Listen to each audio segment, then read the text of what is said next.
আজ তোমাদের দেখাবো ইলিশ মাছের মাথা দিয়ে তোমরা কিভাবে চাল কুমড়োর তরকারি করবে। তো প্রথমে চাল কুমড়োটাকে ঝিরিঝিরি করে কেটে নেবে আলু ভাজার মতো। আর তারপরে আমি কি করেছি, মাছের মাথাটাকে ভেজে উঠিয়ে রেখেছি।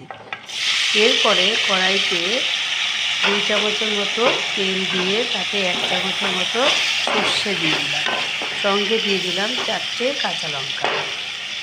আর ঝিরিঝিরি করে যে চাল কুমড়োটা কেটে নিয়েছি সেটাকে আমি এর মধ্যে দিয়ে দিলাম।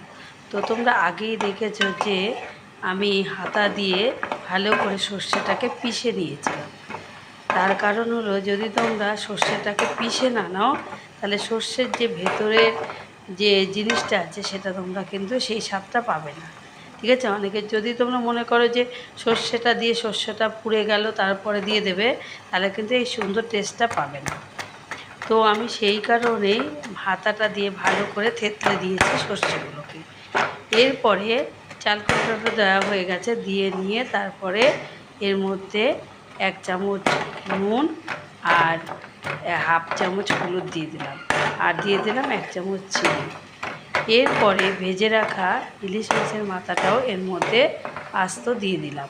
দিয়ে হাতাটাকে বারবার করে, দেখো আমি হাতা দিয়ে মানে ভাঙতে শুরু করলাম, ভাঙছে না, অনেকক্ষণ লাগলো।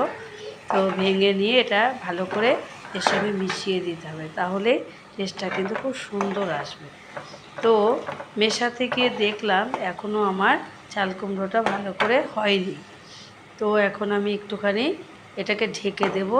তো ঢেকে নিয়ে তারপর 5 মিনিট পরে আমি আবার খুললাম, খুলে নিয়ে দেখি এখন আমার চাল কুমড়োটা হয়ে গেছে। তো দেখতেই পাচ্ছ জল নেই একটুকু। তো তোমাদের কার কেমন লেগেছে অবশ্যই কমেন্ট করে জানিও। তো টাটা।